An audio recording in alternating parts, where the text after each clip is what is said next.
أعوذ بالله من الشيطان الرجيم بسم الله الرحمن الرحيم لا أقسم بهذا البلد وأنت حل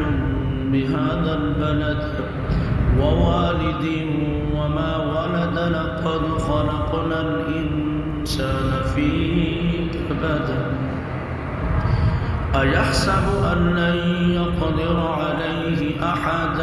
يقول أهلكت مالا لبدا أيحسب أن لم يره أحد ألم نجعل له عينين ولسانا وشفتين وهديناه النجدين فلاقتحم العقبة وما أدراك ما العقبة فك رقبة أو إطعام في يوم ذي مسغبة يتيما ذا مقربة أو مسكينا ذا متربة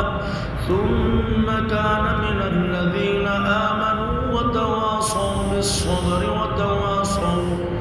وتواصوا بالمرحمة أولئك أصحاب الميمنة والذين كفروا بآياتنا هم أصحاب المشأمة عليهم نار مؤصدة صدق الله